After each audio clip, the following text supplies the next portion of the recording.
Kedua, kiai yang kaya raya tapi umat yang kasih amplop.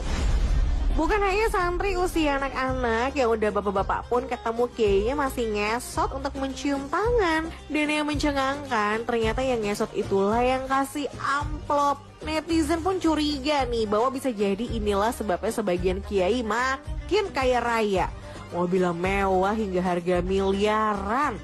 Sarungnya aja pun merek termahal yang harganya berkisar antara 400 ribuan sampai 12 jutaan rupiah gitu deh. Dan saat kumpul keluarga nih, sana family kecipratan duitnya. Padahal kan harusnya kalau kaya raya mah umatnya yang dikasih duit ya enggak sih? Tapi ya gimana ya, dengan ngasih amplop pada kiai kan diharapkan bisa dapat berkah. Kalau enggak ya ambil hikmahnya aja dah.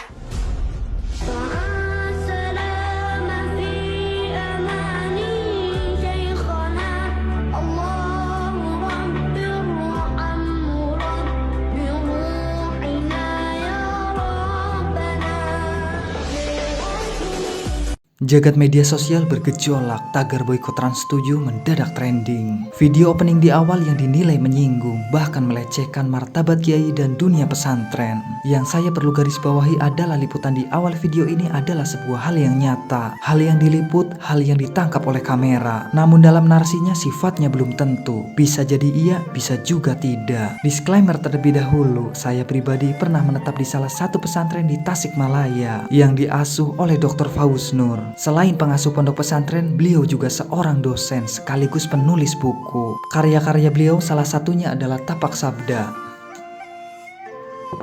Semesta Sabda, Patung Cinta, Berpikir Seperti Nabi, Marginalia, dan masih banyak lagi karya beliau.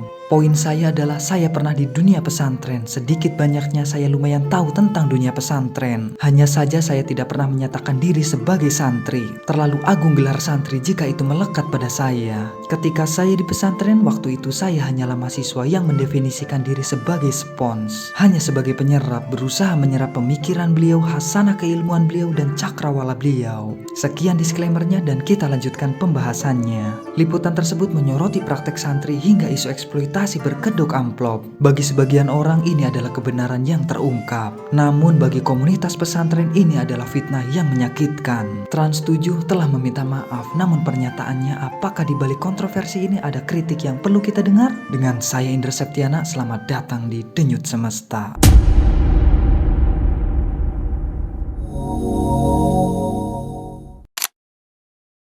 Liputan media pada dasarnya adalah hal yang nyata. Ada kamera, ada gambar, namun narasi yang melingkupinya belum tentu benar. Disinilah letak polemiknya. Pesantren bukan sekedar ruang agama, ia adalah pengupaya ekosistem moral, sosial, dan intelektual. Kontribusi pesantren bagi bangsa ini sudah ada sejak masa pra-kemerdekaan. Tradisi seperti takdim penghormatan dan hikmat pelayanan adalah jantung pendidikan karakter.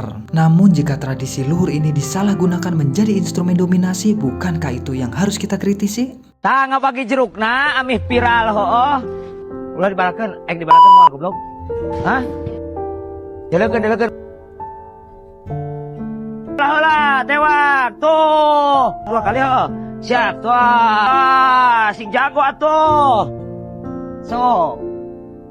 Sing palinter. Itu jaraja.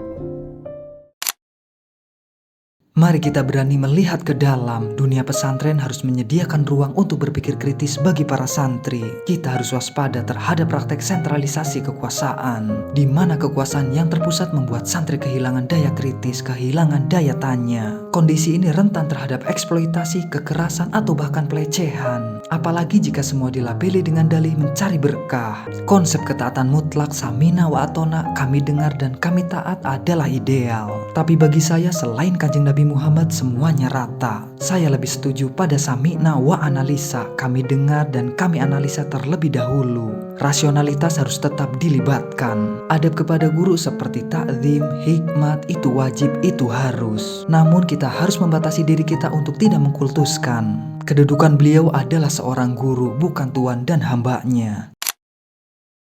Kita harus berani menantang feodalisme yang destruktif. Namun kita juga tidak boleh menghancurkan tradisi adab dan takdim hanya karena adanya oknum penyalahguna kekuasaan. Kritik yang muncul entah dari media maupun internal harusnya berfungsi sebagai energi korektif bagi pesantren. Tujuannya agar pesantren tetap relevan, tetap menjadi benteng moral, dan tidak terjerumus pada praktek-praktek yang menghilangkan nilai-nilai kemanusiaan dalam bingkai ketaatan. Pesantren harus terus menjadi ruang yang aman, kritis, dan beradab. Inilah momentum untuk refleksi, bukan hanya reaktif.